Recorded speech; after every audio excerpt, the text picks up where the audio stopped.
Tsaka ginamit rin namin sa mga doon sa mga kanal kasi pawala yun sa mga baho. Sa mga sa kanal ng sa baboy, ng babuyan.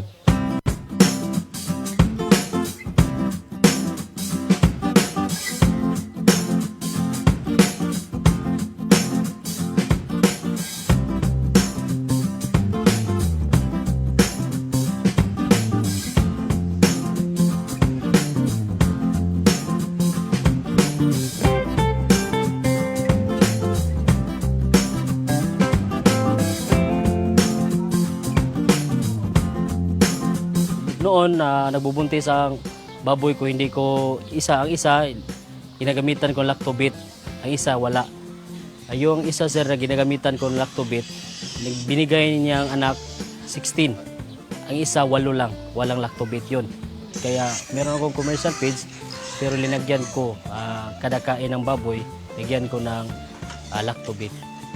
I train dogs. Since 2010, I have been religiously using Lactovet, the product for their drinking. I can put it in their food. I just choose because you cannot give so much in a day. Immune system is better so they don't get sick. After 3 days, you would see changes like poop will not be that smelly, and then their pee will also not stay that strong, and then their body smell is not that strong.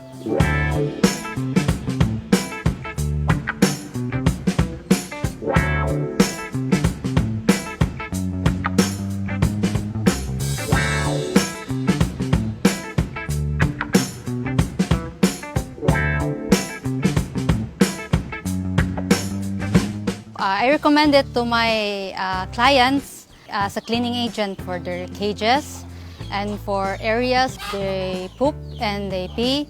I also spray it on the area to prevent flies, to prevent smell, especially for indoor dogs. Indoor dogs have a problem with the couch, the smell of the area. So upon spraying Enzumo, all the smell's gone. Ginamit rin namin sa mga doon sa mga kanal ng babuyan kasi pawala yun sa mga baho. Ginamit rin namin doon sa vermicomposting, sa substrate para sa vermiworm, para pagkain nila. Madali lang yung mabulok yung mga dahon at saka yung mga vermiworm, ganado ang pagkain nila.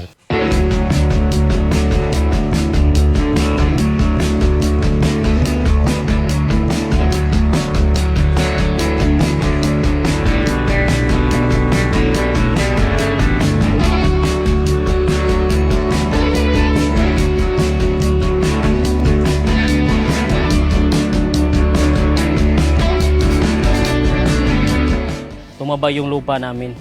At saka maraming saha ng saging. Doon, hindi masyadong mataba. Every week, mag-spray ako ng lactoplant. At saka yung maliit pa ang puno, ma-sprayhan mo. Kaya bumilis ang tubo ng pananim. Ang bunga sir, matamis na matamis. Lumaki kita sir. Kasi noon masyadong tagtuyot. Kasi mahina ang ulan doon, saka yung irigasyon, mahina ang tubig. Tapos in-apply yung lactoplant doon, nakaani sila ng 140. Dati, yung isang hektarya, kumukuha lang po kami ng 80 kaban na palay. Tagtuyot pa noon. Tapos, yung nag-advance ang ripening ng ang maturing stage ng palay. Nag-advance siya ng 10 days. Yan nataka nga ang technician doon na ang kanilang yung kapit taniman nila hindi pa na-harvest. Yung in-applyan ng lactoplant nag-advance talaga ng 10 days ang pag-ani noon. Mga 40% talaga ang nag-improve sa kanilang kita. Kasi pag gumagamit ka talaga ng mga chemical na abono, talagang mas mataas. Kasi samantala yung sa lactoplant i-apply mo lang 3.6 liters naman yan. Ang price lang noon, mas katamtaman lang kaysa mga produkto na gamit ang komersyal na fertilizer. Sa isang spray load, ay 16 man lang natakip ng lactoplant ang kandon tinitimpla. Matagal na ginamit namin yung lactoplant. Ina-apply namin dito sa cacao farm namin. Sa lactoplant, mag-spray kami ng foliar spray. Ginamit ang lactoplant every 15 days. Kailangan musubol dayon. Nindot ang iyahan. At saka tabang po sa pagpabuwak sa kakao. Gawa sa putas nga mo ang fertilize. Ang spray po sa lactoplant makatabang sa pagpabuwak sa kakao. Bago pa itong mga kakao namin, mga 1 year and 6 months. Pero meron ng maraming bulaklak.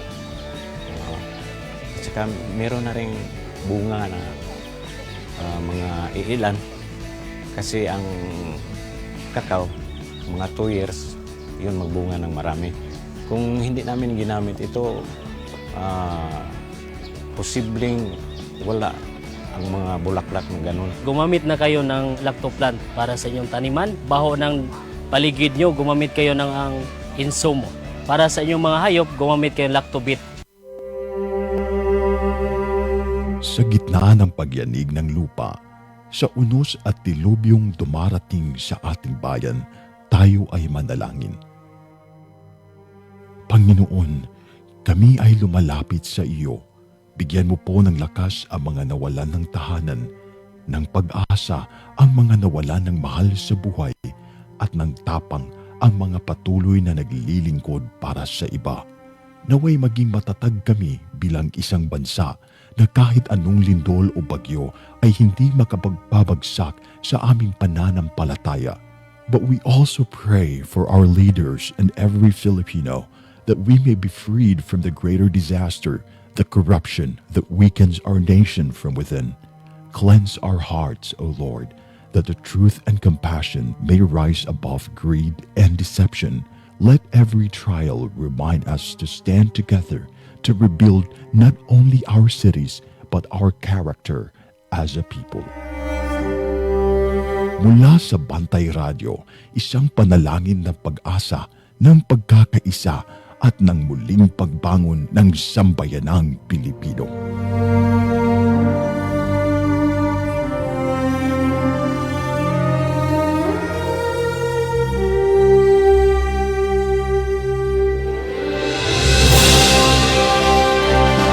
Sa bawat sulok ng ating bansa, may mga kwento ng tapang ng mga taong patuloy na lumalaban. Sa bawat sandali ng kahirapan, may tinig na nananatiling tapat at mga pusong tumutugon sa panawagan ng sambayanan. Ito ang Bantay Radio, nagbabantay sa sambayanang Pilipino.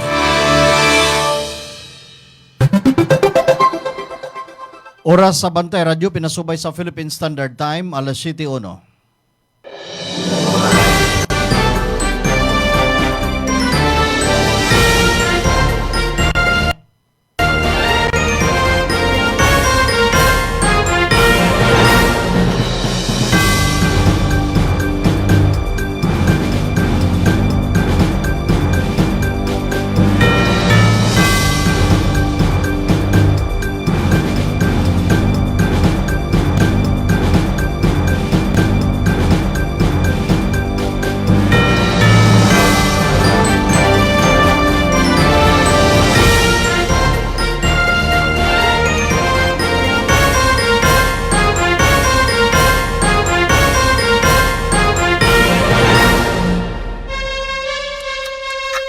From the heart of Cebu to the rest of the Visayas, Mindanao, and the world, bringing you credible news, public service, and stories that inspire.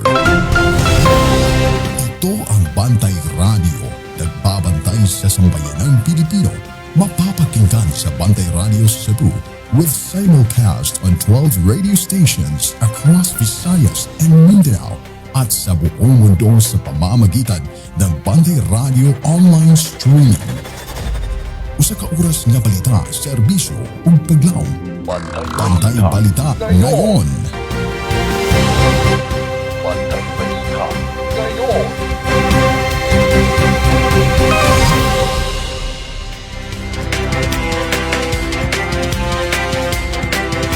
Maayong Lunes nga kabuntagon alang kanatong tanan mga igsoon. Welcome sa lain na usab nga hugna sa atoang mga balita. Dinhi sa atoang tulumanon Bantay Balita ngayon. Sa gihapon kita nang hinaot nga ang tanan nagpaminaw nagtan-aw nining atong programa. Anaunta sa kahimsog sa panglawas. Ramsa lang gihapon ni mga igsoon, ubanin ko ninyo hangtod ta sa alas 8 ang takna sa kabuntagon. Atong hihatod diha kaninyo mga labing uwahing balita dinhi sa ato, mga balita sa kauluhan, sa gawa sa nasod, mga balita sa sport, sa showbiz ug sa labing uwahing kahimtang sa lakat sa panahon. Mga balitang dalit kanato sa Lactobiotics Worldwide Corporation, ang tigama sa nabantog na kayong produktong Lacto Puffy. Dalit usab kanato sa ASI Laboratories Incorporated, ang tigama sa produktong Inzumo. Atong Sibya inyo hasab nga mabati pinaagi sa ato ang partner station na ka-hook up nato karong buntaga mga igsoon. Mabati ta pinaagi sa 95.3 One Heart Radio DYAJ. Mabati sabta og makita tibuok kalibutan pinagi sa internet. Naka-live ato ang Sibya pinagi sa Bantay Radio Cebu Facebook page.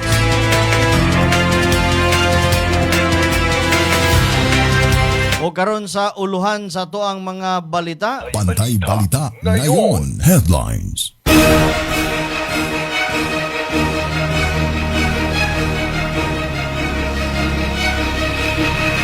Putol nga ulo sa tawo napalgan sa dakbayan sa Talisay.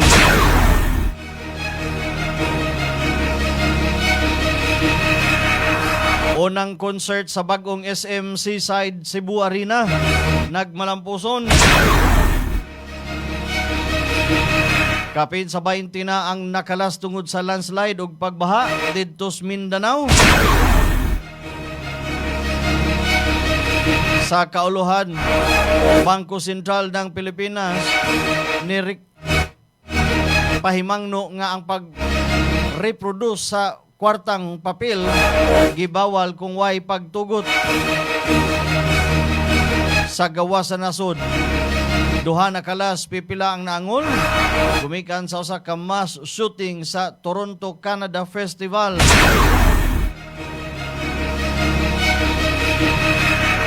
Chikungunya outbreak gibantayan sa Gandara, Samar.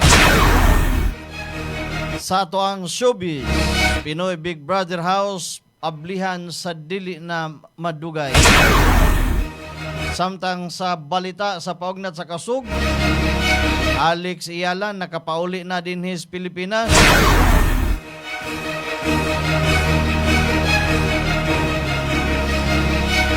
Sa lakat sa panahon, dunay duha ka bag-ong low pressure nga gimonitor karon gawas sa Philippine Area of Responsibilities.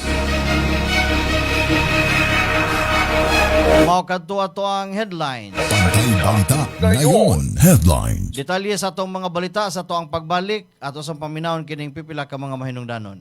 Sa mga higayon nga magkuyog ang tibok pamilya sa mga special occasion o yano lang nga pagpangaon, adtua ang Maximus Buffet. Eat all you can, kada adlaw alang sa paniudto o panihapon. Tilawi ang lamian nilang mga pagkaon sama sa unlimited humba, unlimited lechon manok, unlimited lechon kawali, unlimited baka, unlimited seafood, unlimited fresh talaba, unlimited kinilaw ug uban pang sobra pa sa 20 kalain-laing putahe. Unlimited lechon baboy kada Sabado ug Domingo. Maximus Buffet. Lami nga pagkaon sa makatarunganon nga presyo. Ang Maximus Buffet nahimutang sa Salis Drive, Cebu City, duol sa USP Lahog Campus. Hinumdumi Maximus Buffet. May nararamdaman ka na ba sa katawan mo? Taon ng maling pagkain, bisyo, abuso sa katawan. Ito ang kailangan mo. Lacto Puffy, isang lactobacillus food supplement gawa sa natural at piling-piling sangkap. May vitamins at minerals at maraming buhay na good bacteria. Pampalakas ng resistensya. Mag-Lacto Puffy araw-araw. Natural ang galing. Bring health into your home. Lacto Puffy Health Alert. Likayi ang cancer. Ang lactobacilli adunay anti-cancer activity nga mohunong sa pagtubo sa mga cancer-promoting bacteria. Napamatud-an nga ang Lactopoppy Health Drink adunay live lactobacilli strains. Ang pag-inom og Lactopoppy Health Drink matag adlaw moprotektar kanimo sa mga cancer activity nga mahimong nagtubo sa kalawasan. Inom og Lactopoppy and bring health into your home. Bring health into your home.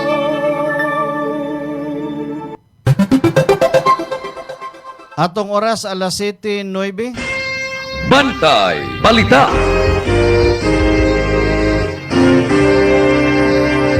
O karon sa detalye sa atong mga balita dinhi sa ato. Bantay Balita ngayon. Local news.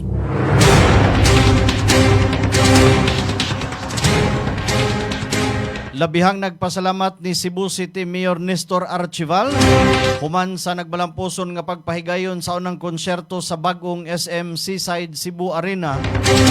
Din gipasundayag ang bini. Gipasalamatan sa mayor ang tanang ahensya, personnel, event organizers, mga volunteers, ingon man ang mga motorista nga nakiktambayayong aron masiguro nga malinawon, hapsay ug luwas ang dagan sa maong makasaysayanong kalihukan. Gihatagan usab niya og pagdahig ang mga sugboanon tungod sa ilang kooperasyon ilabi na sa pagsunod sa mga traffic advisories ug mga lakang sa seguridad yang gipatuman palibot sa venue. Ang maong kalampusan nagtimaan sa usa ka bag-ong yugto alang sa SM Seaside Cebu Arena isip usa sa pinakadakong venue sa dagkong mga konsyerto sa ug lain pang mga kalihukan dinhi sa Dakbayan ug lalawigan sa Sugbo. Bantay Balita. Alas City J sa Kabuntagon dawat tag-report gikan sa tuang kauban sa gawas. Dahil Koreano nangilad sa kapwa niya Koreano. Timbog sa kapulisan. Detalye sa moong report ipadangat pinagi sa tuang kauban. Kabantay Ray Alquizar. Kini ang Bantay Radio News Report. Anyong hasayo, mga kabantay radyo. Usa ka 49 anyos nga South Korean national ang gidakop karon sa Mambaling Police Station human gingong gisibatan ang 400,000 pesos nga utang ngadto sa laing Koreano gahapon sa adlong Domingo, Hulyo 12 niining tuiga. Ang gidakop mo si alias Chan Hong Ulitaw, taga Asan City, South Korea. Samtang ang reklamante mao ang 43 anyos nga usa-usab ka Koreano nga si alias Kyutae, taga Seoul, South Korea. Base sa pasiunang investigasyon nga nakuha sa Bantay Radyo, nasuta nga gahapong adlaw sa Domingo, Hulyo 12, alas 4 sa kaadlawon dito sa Nostar Resort and Casino sa may SRP Barangay Mambaling, Cebu City, nangutang ang suspek og 400,000 pesos gikan sa biktima uban ang saad nga bayran kini sulod lang sa duha ka semana. Apan tungod sa tuyo nga mangilad ug manglimbong ra ug walay plano nga mobayad, daling misibat ang suspek dala ang 400,000 pesos. Nasuta nga padulong na unta musibat ang suspek sa Mactan Cebu International Airport samtang gikukod sa biktima.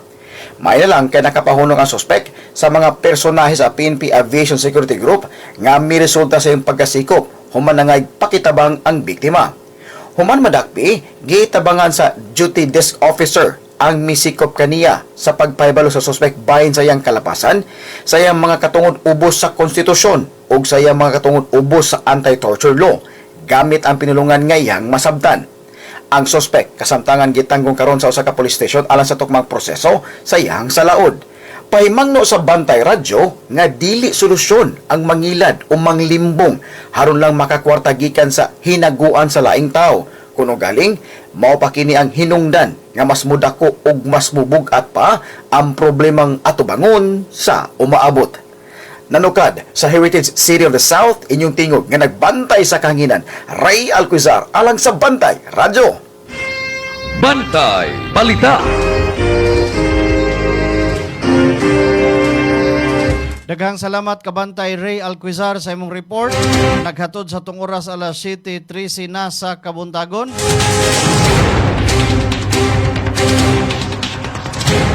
Sa lain nga balita, jay 28 anyos nga lalaki gipusil patay dito sa lungsod sa Cordova. Usa ka 28 anyos nga lalaki ang gipusil ug napatay sa wa pa mailhing riding in tandem sa sitio Bangkal, Barangay Ibabaw, Cordova, mga alas 12 sa udto kaghapong adlaw. Ang biktima giila lamang sa alias nga si Jojo, residente sa Barangay Buaya, Dakbayan sa Lapu-Lapu.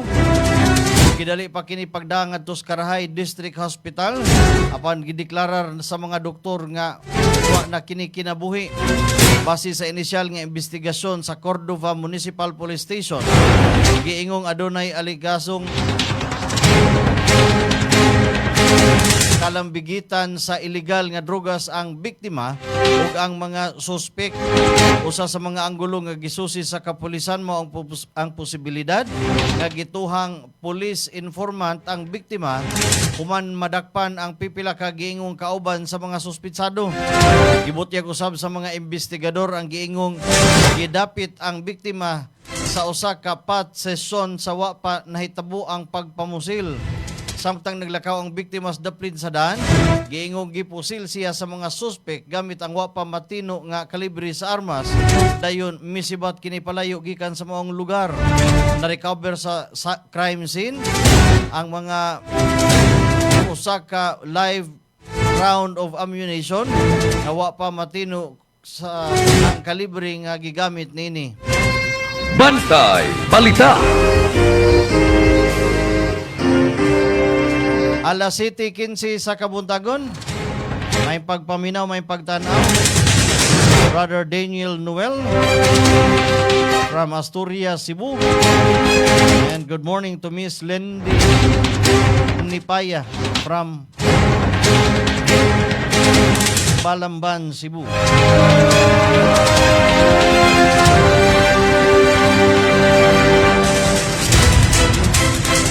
Putol nga ulo sa tao napalgan sa Dakbayan sa Talisay.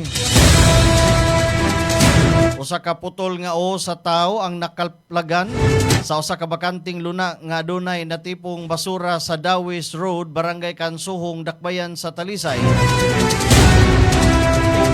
Suma sa Talisay City Police, nakadawat sila og report gikan sa usa ka concerned citizen kabahin sa makalilisang nga nadiskubrihan sa maong lugar. Base sa inisyal nga investigasyon, usa ka e-bike driver nga giila lamang nga si alias RJ ang unang nakamatikod sa maong putol nga ulo samtang nangita og mapuslanong mga butang sa dapit. Padayon pa ang investigasyon sa kapulisan aron mailhan ang biktima, masuta ang kahimtang sa kamatayon ug mahibal-an ang mga responsable sa maong insidente. Bantay Balita. Bureau of Customs o NBI misusi sa halos 980 milyones ka pesos nga gidudahang smuggled cigarette sa Mandawi. Gisusi ni Bureau of Customs Commissioner Ariel Nepomuceno o ni National Bureau of Investigation Director Melvin Matibag ang mga container van nga adunay sulod nga gidudahang illegal nga sigarilyo didto sa Gothong Yard, Mandawi City. Sa wala pa ang inspeksyon, nagpahigayon una og press conference sa Cebu International Port ang mga otoridad human sa pagsakmit sa gibana-banang 980 milyones ka pesos nga kantidad sa gidudahang smuggled nga mga sigarilyo gikan sa 25 ka container van, usa sa pinakadakong anti-smuggling operation sa Central Visayas. Ang operasyon gipahigayon sa Bureau of Customs uban sa pakig-coordinate sa National Bureau of Investigation, Philippine National Police, Criminal Investigation and Detection Group ug isip kabahin sa gipakusgan nga kampanyas gobyerno batok sa smuggling, illegal nga pagpatigayon sa trabaho ug ang customs fraud. Suma sa mga otoridad padayon pang investigasyon aron mailhan ang mga responsable ug masuta ang gigikanan sa kargamento ug mapasakan sila og tukmang kaso ubos sa Customs Modernization and Tariff Act ug uban pang mga may kalabutan nga balaod.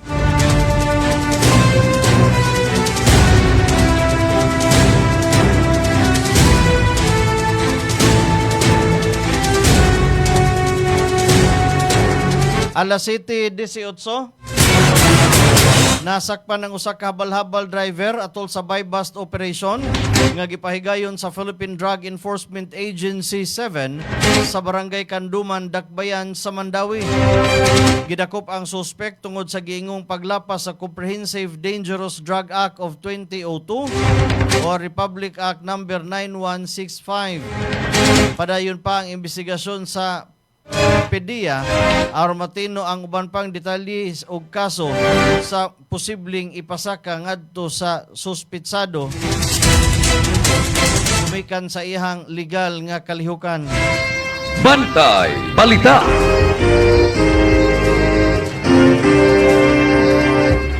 Dugang mga classroom ug eskwelahan, mga school buildings gilauman nga masugda na sa Dakbayan sa lalawigan sa Sugbo.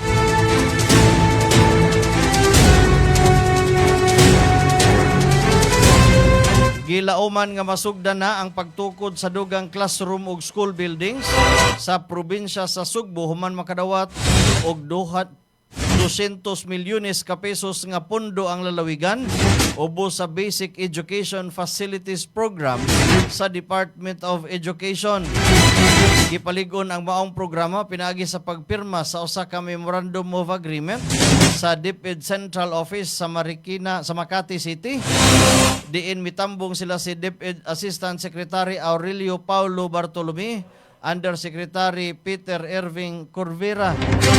Ang probinsya sa Sugbo, usa sa mga benepisyaryo sa nasudnong programa nga nagtumong sa pagpalambo sa infrastruktura sa mga pampublikong tunghaan. Ang BIP nga gipunduhan ubos sa General Appropriations Act gituyo aron makatabang sa pagsulbad sa kakulang sa gimadaban ng 400,500 ka mga classroom sa tibuok nasud. Ubos sa kasabutan, ang Department of Education may magtangtang sa maghatag sa pundo ug masiguro ang mga musunod nga mga technical standards sa proyekto. Samtang ang kagamhanan usab sa probinsya sa Sugbo mao'y mangu sa procurement ug sa pagpatukod sa mga bag-ong school buildings. Gilauman nga makahatag kini og pagkunhog sa kakulangan sa classroom ug pagpauswag sa kalidad sa edukasyon sa lalawigan, ilabi na sa mga lugar nga naapektuhan sa nagkalain-lain nga mga kalamidad. Bantay Balita.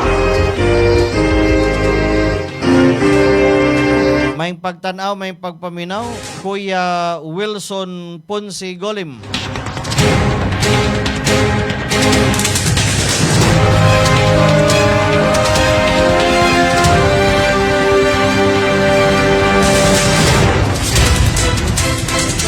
Kalabira nakitaan sa Dakbayan sa Karkar. Usa ka kalabira sa tao nga gituuhang iya sa usa ka babay ang nakitaan sa mga residente sa usa ka lunangan dito sa may proper Perilous, Karkar City niadtong Biyernes sa hapon. Girespondihan dayon sa mga otoridad ang maong report o gisugdan ang investigasyon aron mailhan ang biktima o masuta ang mga kahimtang nga may kalabutan sa pagkakaplag sa kalabira. Sa pagkakaron, wala pa gipagawa sa mga otoridad ang identity sa maong biktima ug padayon pa ang forensic examination ug uban pang mga investigasyon aron matino ang hinungdan sa kamatayon ug kung adunay foul play nga naglambigit sa maong insidente.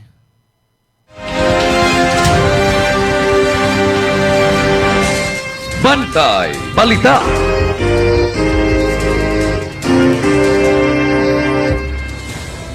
Magnitude 5.0 nga linog mitayog sa Sarangani, Davao Occidental. Gitayog sa makusog nga magnitude 5.0 nga linog ang Sarangani, Davao Occidental ala 1:49 kagahapon sa kadlawon. Suma sa Feebox, ang linog adunay gilawmon nga 10 kilometros ug dili ug ilang usa ka tectonic earthquake. Gipasabot sa PHIVOLCS nga ang maong pagtayog kabahin gihapon sa padayon nga aftershock sa magnitude 7.8 nga linog nga miigo sa Sarangani niadtong Hunyo 8. Sa pagkakaron, wala pay gitaho nga dakong kadaot nga casualty nga direktang may kalabutan sa maong insidente.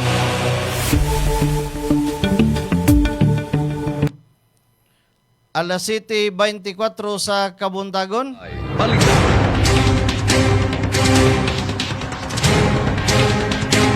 Mukabat na sa 20 ka mga tao ang nakalas tungod sa magkalain-lain nga insidentes lungsod sa landslide o pagbaha sa Mindanao suma sa mga lokal nga otoridad. Sa Malapatan, Sarangani, gibutyag ni Provincial Disaster Risk Reduction and Management Office Head nga si Rene Punsalan nga napo na katawo ang namatay lakip ang duha ka mga bata human mi atubang sa nidahili nga yuta ang ilahang balay. Matod ni Punsalan, posible nga nakapatampo sa pagdahili sa yuta ang kanunay o kahuyang sa yuta nga nahabilin human sa magnitude 7.8 sa gisugdan ang sa padayon nga kusog nga pag-uwan hangtod nga miabot ang hanging habagat ug ang bagyong si Inday sa barangay Ngir-Ngir, Calanugas, Lanao del Sur. 7 usab ang namatay ug 6 ang nagpabiling nawagtang human sa laing-laing landslide.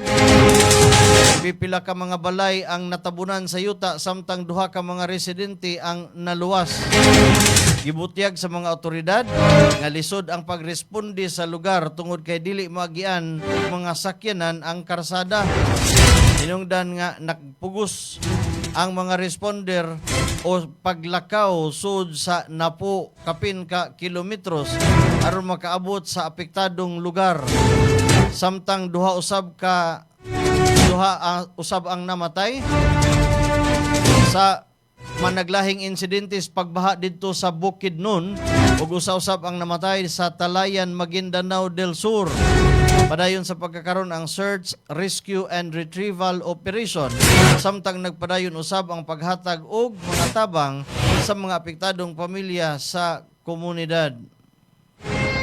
Bantay Balita.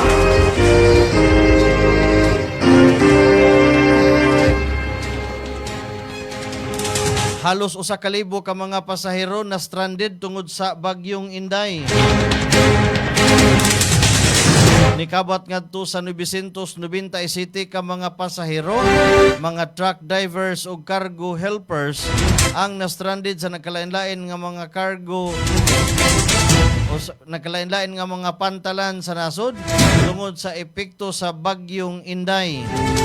Suma sa Philippine Coast Guard nga base sa ilahang monitoring gikan alas 12 hangtod sa pagkagabi wa makabiyahe ang 261 ka mga rolling cargos, 12 ka mga sakyanan sa pangdagat ug 33 ka mga motor bangka. Kini tungod sa dili maayong kahimtang sa panahon ug sa pagpatuman sa mga safety protocols aron malikayan ang mga aksidente sa kadagatan. Bantay Balita.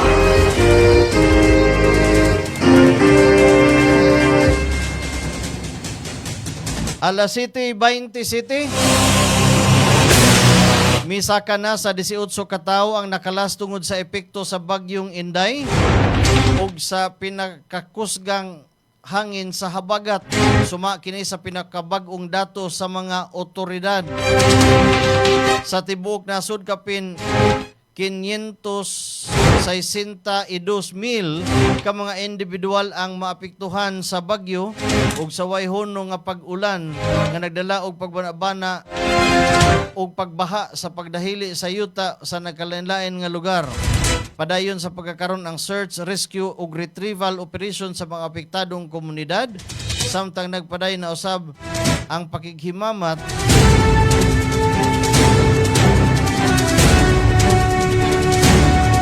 Padayon usab ang paghatag og tabang sa mga pamilyang naapektuhan sa kalamidad. Alas 7:28 sa Kabuntagon, dawat tag report gikan sa tuang kauban sa gawas. Modernong gamit sa pang-umagi, panghatag sa pipila ka barangay dito sa Negros Oriental.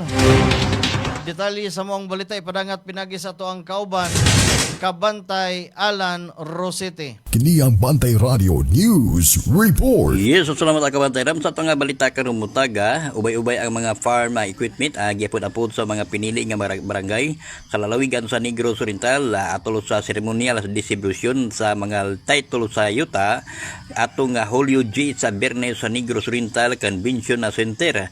Nanguna sa pagpanghatag mao sa Department of Agrarian Reform under Secretary Rowena Taduran. Ginabagan ni Provincial Governor Manuel Chaco Sagabaria. Adunay 5 sa mga 4 wheels drive nga mga traktor nga gihatag sa ADTT nga barangay sama sa Niluthangan sa Canlaon City, barangay sa Piniton sa Himalalod, Nabalya Stanhay City, barangay San Antonio sa Sibulan ug sa Hagba Nagbalayi, Santa Catalina. Dito sa siyudad sa Bayawan, ang Bayawan United Farmers Aggregators Association nakadawat usab og rice confined harvester para sa ilang kahumayan nga hisayon na lamang pag-harvest nini.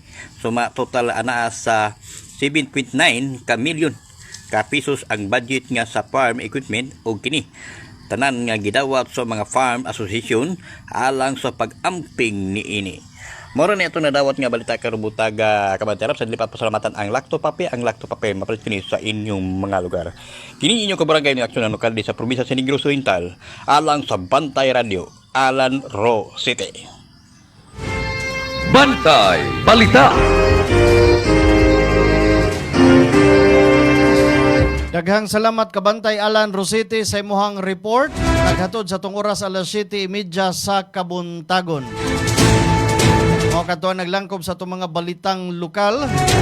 Samtang sa itong balita sa kauluhan, kanhi UWA Administrator Arnel Ignacio, gikasuhan sa Ombudsman. Kanauguban pang mga balita sa kauluhan sa itong pagbalik, kuman aning pipila ka mga mahinungdanon. I'm Jim. So I've been a Lacto Pape user ever since January 2022. It was during the time when Omicron variant was a bit rampant here in Cebu. So you can all remember, natuling time na grabe, nabukdan ko kung palit po paracetamol ang mga tao sa kada pharmacy. Mag-isod na po pangitang tambal. So I ended up deciding to try Lacto Pape. And for the grace of God, narakarang yun akong pamati ang Lacto Pape. In fact, sa una, sa magsipon ko, upo, ang akong gipirming imnon is ka na mga synthetic na medicines, pero karon di na akong take na I've been taking Lacto Pape every day. In a day, makahurot ko o 90 ml tungod kay I will take Lacto Pape right after every breakfast, lunch, and dinner. So sa kadahuman ako kaon, take kong 30 ml ng Lacto Pape most likely after an hour ng pagkaon para nindot ang digestion sa tiyan. So, one of the benefits ko na pa ng Lacto Pape is that mapafeel ko pirmi nga kung tiyan kalma. Wala na ko ka-remember nga kanang magkalibanga ko, like sa una, kalibanga is like in a day, makalibang ko, let's say 5, 6, gabi dyan akong sakit sa tiyan karon dili na, kalmada kong tiyan nga, una ko yung mga ubosipon, maging akong perming nun, kanina lang yun akong misaligan. Hopefully, this company will still be here in the long run like this.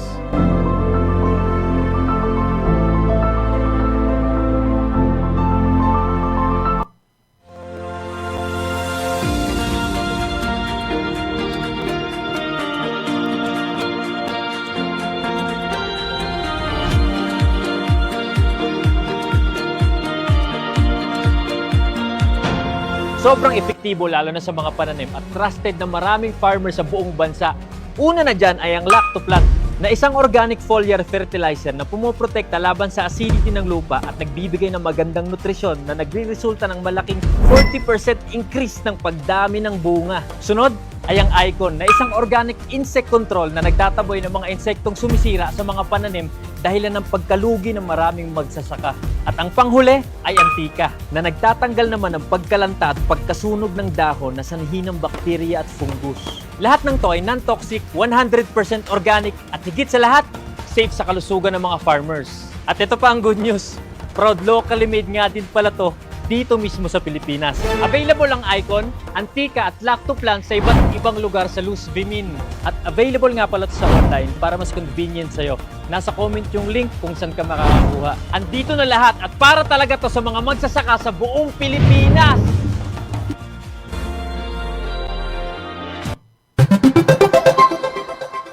Atong oras alas 7:34. Bantay Balita. O karon sa tuang mga balita sa kauluhan. Bantay Balita ngayon, National News.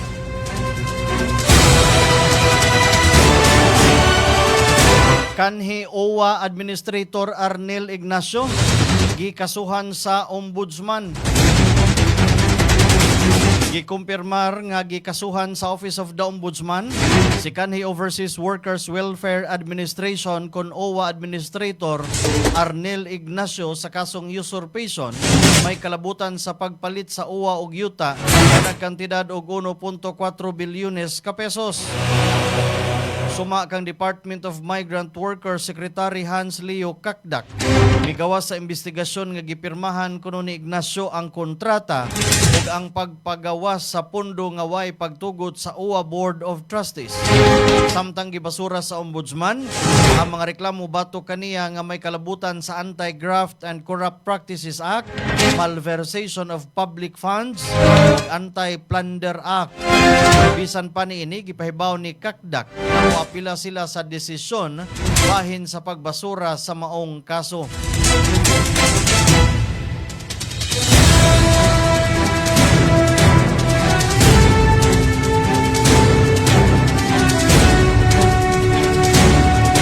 Mga preparasyon alang sa sona ni President Bongbong Marcos nagpadayon.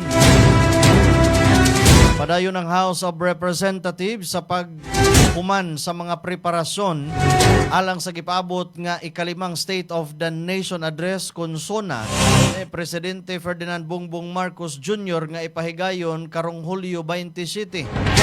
Lakip sa gihimo nga pagpangandam ang paglimpyo sa mga pasilidad ug ang pag-andam sa bandila sa Pilipinas diin gisiguro kini nga limpyo hapsay ug andam alang sa maong nasudnon nga kalihukan. Gilauman nga mutambong sa SONA ang mga opisyal sa gobyerno, mga miyembro sa Kongreso, mga diplomat ug uban pang mga dinapit samtang padayon usab ang koordinasyon sa mga ahensya alang sa seguridad ug hapsay nga dagan sa programa.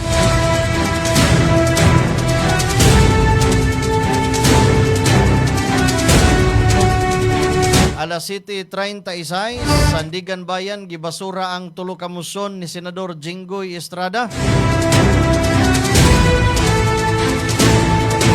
Gibasura sa Sandigan Bayan 2nd Division ang tulo ka moson nga gisangat ni Senador Jinggoy Estrada sa iyang giatubang nga kasong graft nga may kalabutan sa giingong anomalya sa mga flood control projects.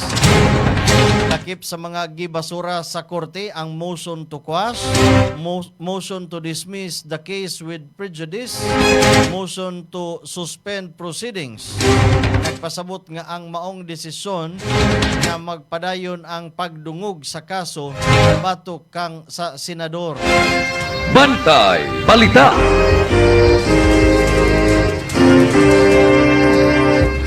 Ni pahimangno ang Bangko Sentral ng Pilipinas nga gidili ang pag-reproduce sa mga kwartang papel sa Pilipinas kung way hustong pagtugot gikan sa ahensya.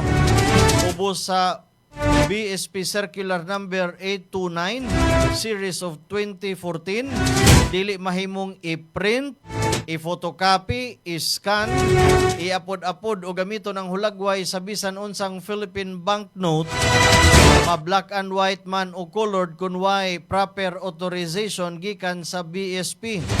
Suma sa Bangko Sentral ng Pilipinas, ang pag-reproduce sa mga banknote mahimo lamang kining pinaagi sa pili nga mga kahimtang sama sa educational o historical purposes o kinahanglan kini nga mosunod sa mga kondisyon o giya nga gitakda sa Bangko Sentral. Makalapas sa maong pulisya mahimong mag-atubang og mga silot nga gikatakda sa balaod lakip ang pagkabilanggo gikan sa 5 hangtod 10 ka tuig depende sa kinaiya sa paglapas ug ang paggamit sa probisyon sa balaod. Bantay Balita.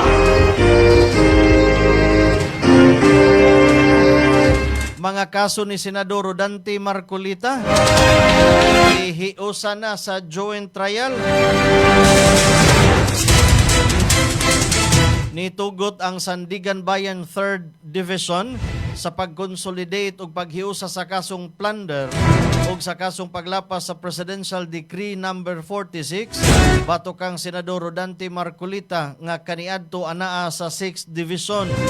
Tungod niini, ang duha ka kaso pagadunggo na pinaagi sa joint trial aron mahiusa ang proseso sa pagdungog sa mga ebidensya o sa pagpadagan sa kaso.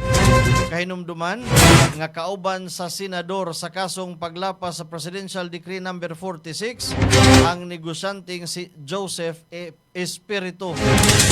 Ang paghiusa sa mga kaso o sa lamang ka procedural action sa korte ug wala pa kini nagpasabot og paghukom sa merito sa mga aligasyon. Nagpadayon pa ang husay ug ang tanan nga akusado adunay katungod nga presumption of innocence hangtod mapamatud-an kini sa korte.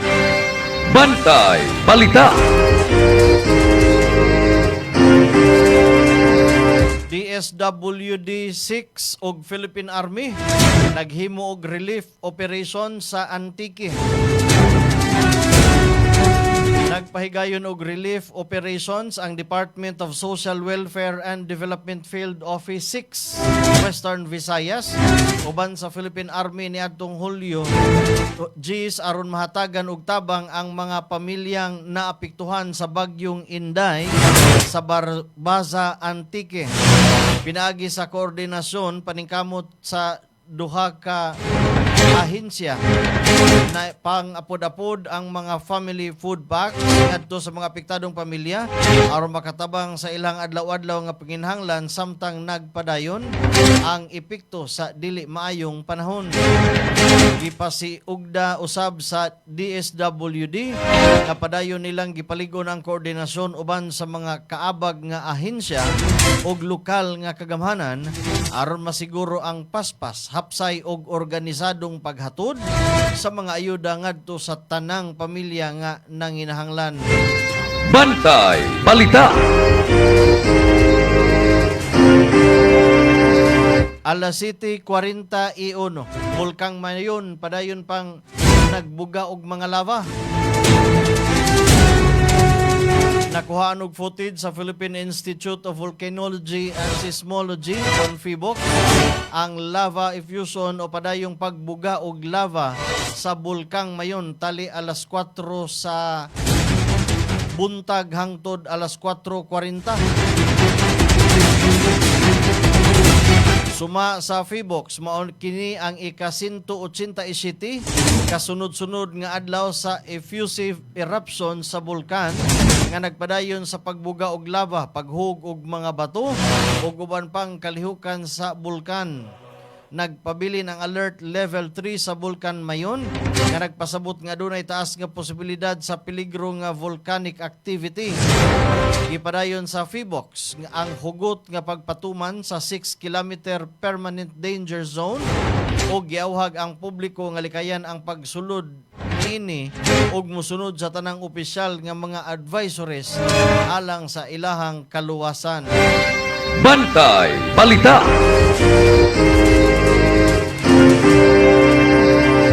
Gibutyag ni Presidente Ferdinand Marcos Jr. nga walay matabang ang gipahamtang nga sanksyon sa China batok kang Defense Secretary Gilbert Gibo Teodoro Jr. ug mahimo pahinuon kining makapasamot sa tensyon tali sa West Philippine Sea. Matod sa presidente, di makatabang ang pagputol sa mga linyas komunikasyon, ilabay na tali sa mga defense ministry sa Pilipinas ug China hangtod kay mahimo at tungod kay mahimo kini nga musangpot sa mas grabing panagsangka o komprontasyon. Gibutyag usab ni Marcos nga ang importante nga padayon nga nagdialogo o komunikasyon aron mapadayag ang kalinaw ug malikayan ang dili gustong insidente sa rehiyon.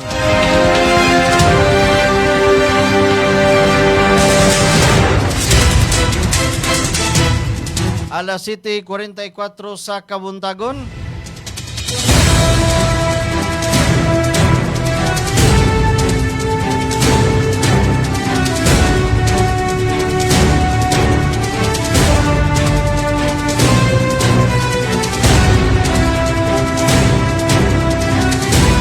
Sa di patamo padayon ngadto sa unahan alang sa detalyes ato mga balita sa gawas sa nasod. Ato sang paminawon kining pipila ka mga mahinungdanon. Bring health into your home. Ang Lacto-Puffy adunay Lactobacillus probiotics. Umas na ilhan nga good bacteria mo neutralize sa mga bakterya sa lawas. Mutabang madaling mahilis ang kinaon ug maangko ng saktong nutrisyon. Taming sa lawas batok sa mga virus o bakterya. Abti kanunay ang imong hunahuna. Malipayon ug kalmado ka kanunay. Mag Lacto-Puffy matag adlaw. 100% natural, tinubdan sa kahimsog sa lawas. Aprobado sa FDA. Bring health into your home. Tulungan ang iyong katawan na makaiwas sa high cholesterol, high blood, diabetes, heart problems, o galing uminom ng Lacto-Puffy Health Supplement araw-araw. Ang probiotics drink na tutulong sa inyong katawan na makaiwas sa sakit 24/7. Bring health into your home, uminom na ng Lacto-Puffy Health Drink. Mabibili na po sa inyong mga suking butika. Bring health into your home. Ako si Buboy Fernandez, isip trainer ni Manny Pacquiao. Gikinahanglan nga perming lagsik ug abtik ang akong panglawas. Ang akong sekreto, Lacto-Puffy. Dugay na akong nagainom niini. Sugad pa kaniadto. Kung gusto mo nga kanunay nga alerto o protektado, Lacto-Puffy. Sekreto sa mga champion.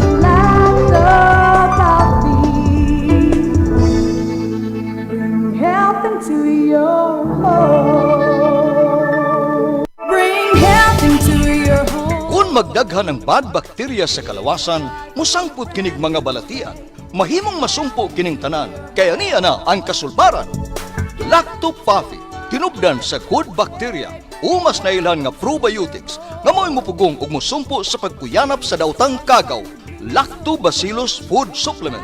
Lacto-Puffy, 100% natural. Way gipiling edad. Tanan mahimong moinom sa Lacto-Puffy. Aprobado sa Food and Drug Administration.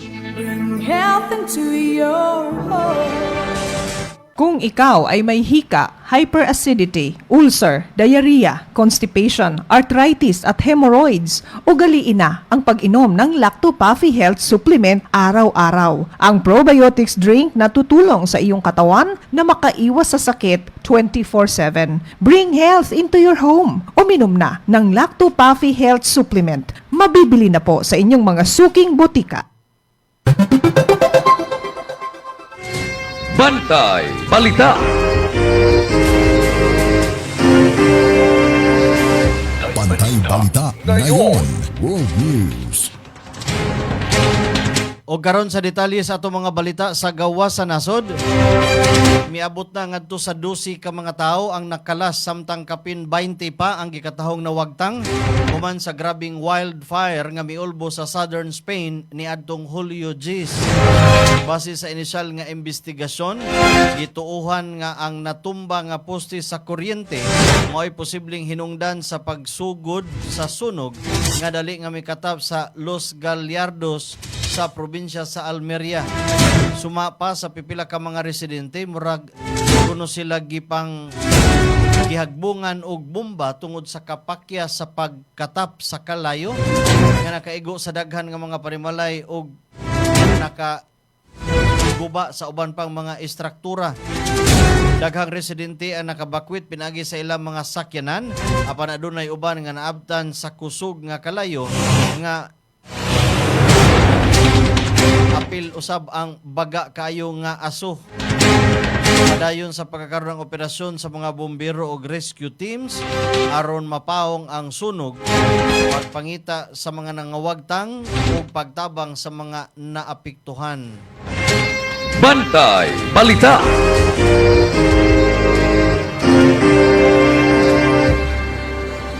Duha na kalas pipila ang naangol sa mass shooting dito sa Toronto Festival. Duha ka tawo ang nakalas samtang pipila mga naangol. Human miulbo ang usa ka mass shooting atol sa Salsa on St. Clair Festival sa Toronto, Canada. Sa Salsa on St. Clair, gila kini-ECP na kadakong Latin Street Festival sa Canada nga matag tuig gitambungan sa libuan ka mga bisita. Suma sa kapulisan, dili moubos sa 6 ka biktima ang naigo sa pinusilay. Sa pagkakaroon wala pa madakpi ang suspek o mga suspitsado. Ug padayon panggilunsad ang manhunt aron mailhan ug madakpan kini. Na-secure sa mga otoridad ang lugar, mga usa ka oras human sa insidente o giawhag ang publiko nga likayan una ang maong lugar samtang nagpadayon pa ang investigasyon. Bantay Balita.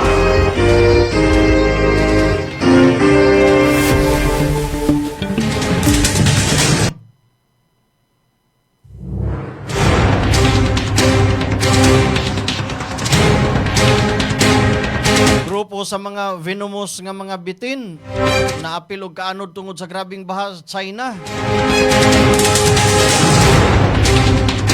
Nagpagawas og pahimangno ang mga otoridad sa China, labi na sa Guangxi, human na matikdan ang makamandag nga mga bitin nga nagpakita dool sa mga panimalay. Ingon man sa mga daplin sa suba, huban sa grabe nga pagbaha. Suma sa mga otoridad ang pagbaha mo ay nakapapugos sa mga bitin, pagbiya sa ilang natural nga mga habitat, hinungdan nga mas kanunay silang makita sa mga lugar nga gipuy-an sa mga tao. Tungod niini, nagpagawas ang lokal nga kagamhanan og emergency guide aron tudloan ang mga residente sa husto nga paagi ug paglikay gikan sa pinaakan sa bitin unsay angay buhaton panahon sa emerhensya. Nagbukas usab ang syudad og fast track emergency channel alang sa mga kaso sa snake bite aron masiguro ang paspas og husto nga pag-atiman sa mga mabiktima. Bantay Balita.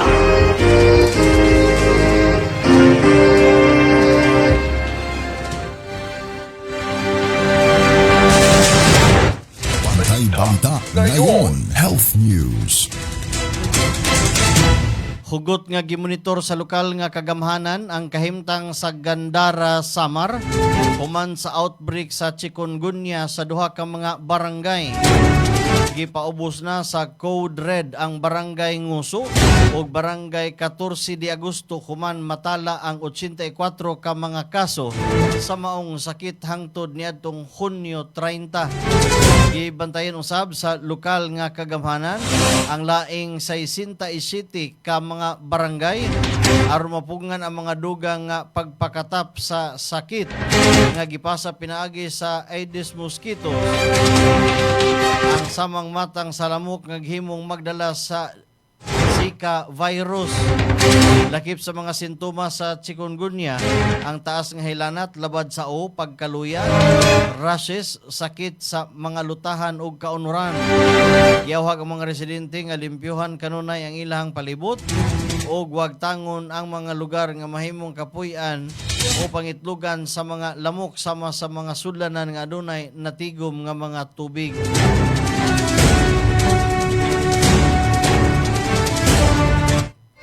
Bantay Balita.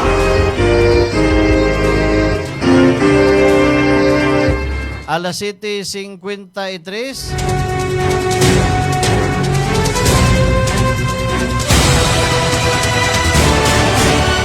Gikumpirmar sa Philippine Institute of Volcanology and Seismology na doon ay minor phreatogmatic eruption nga nahitabo sa Bulkang Taal sa Batangas alas 8:27 sa gabi. Suma sa Fibox ang maong pagbuto milungtad og mga 3 ka minuto base sa ilahang seismic infrasound ug visual observation. Ang pagbuto nakamugna og baga nga plume nga miabot sa gibaraban ng 1,200 metros ibabaw sa bunganga sa bulkan sa wa pa kini napalid ngadto sa amihanang sidlakan pinaagi sa hangin. Bantay Balita.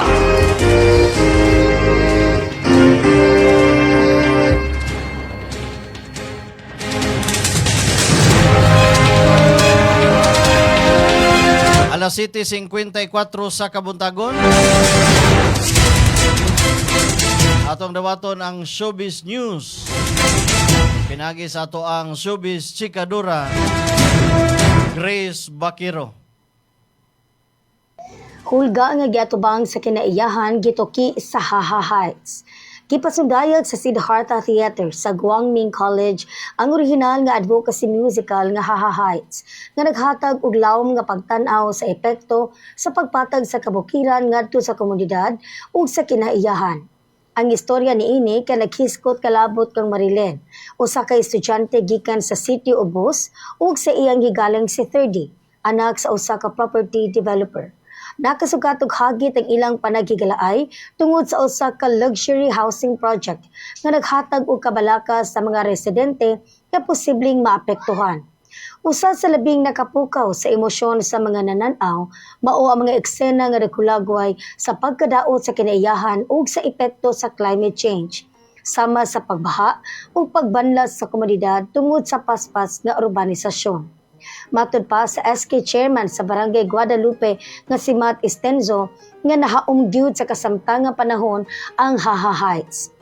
Ang Haha Heights gipresentar isip kolaborasyon sa Siddhartha Community Extension Program o Project Guapa sa Sangguniang Kabataan sa Barangay Guadalupe aron mapalambo ang talento sa kabatanunan samtang gipatigbabaw ang pag-atiman sa kinaiyahan. Sa laing bahin, Pinoy Big Brother House ablihan sa dili madugay. Nangandam ang Pinoy Big Brother aron subling ablihan ang bahay ni Kuya alang sa lain nga collaboration edition sa GMA7 o ABS-CBN. Ana-ana unyay PBB New Edition, New Collaboration with GMA7 mao kini ang angayng atngan.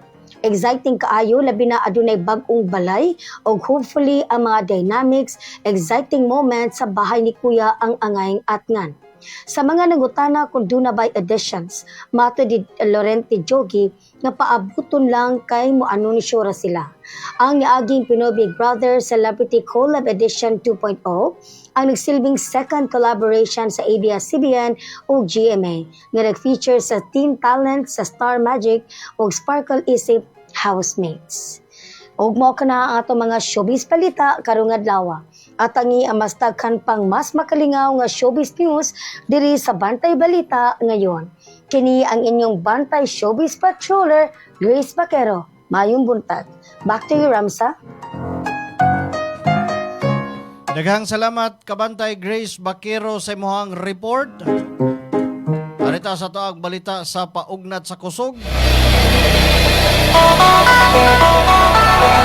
Good morning, DJ Noy.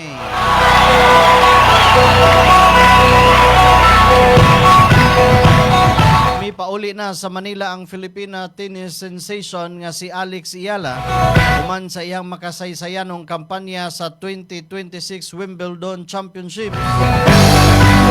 Nakahimo si Iyala og kasaysayan isip unang Filipina sa open era nga nakaabot sa ikaapat nga hugna o fourth round sa Wimbledon. Usa ka dakong milestone alang sa Philippine tennis. Pinagi sa iyang talagsaon nga kadaugan sa usa sa pinakadungganong Grand Slam tournaments sa kalibutan. Gipakita ni Alex ang iyang talento, determinasyon ug kawalay kapoy nga pagpresentar sa Pilipinas sa international nga entablado. Ang tibuok Pilipinas mapasigarbuhon sa nahimo. Welcome home.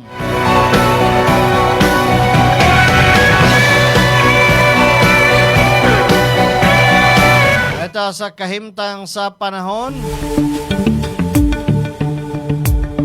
Gipaybaw sa DOST Pag-asa nga human sa paggawa sa bagyong Inday sa Philippine Areas of Responsibility kunpar gilauman nga muhuyang na usab ang hanging habagat o southwest monsoon. Apan bisan pa niini, posible gihapon ang panagsang pag-uwan o panugdog og kilat sa pipila ka bahin sa nasud tungod sa localized thunderstorms. Samtang padayon usab ang nga gimonitor sa Pag-asa ang usa ka bag-ong low pressure area nga naa sa 2,205 kilometro sidlakan sa Eastern Visayas. Apan sa pagkakaroon ubos or low pa ang posibilidad nga kini mahimong bagyo sa sunod nga mga adlaw. Giyawhag sa Pag-asa ang publiko nga padayon nga magmonitor sa mga opisyal nga weather advisories og updates aron andam sa bisan unsang kausaban sa kahimtang sa panahon.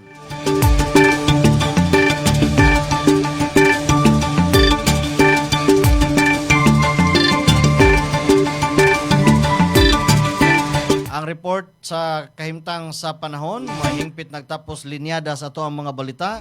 Dinis ato ang tulumanon Bantay Balita ngayon. Ining adlaw nga Lunes. Pizza 13 sa buwan sa Hulyo tuig 2026. Sangan sa kinatibuk ang Pwersas Bantay Radio Cebu. Kinilang gihapon inyong ubos nga alagad sa kahanginan. Ramsa lang gihapon mga kahigalaan, manambilit pinagis pag-ingon. Daghan kang salamat sa inyong pagpaminaw ug maayong buntag kanatong tanan. Ito ang Bantay Radio, nagbabantay sa sambayanang Pilipino. Mapapakinggan sa Bantay Radio Cebu with simulcast on 12 radio stations across Visayas and Mindanao at sa buong mundo sa pamamagitan ng Bantay Radio online streaming. Ito ang Bantay Radio, nagbabantay sa sambayanang Pilipino.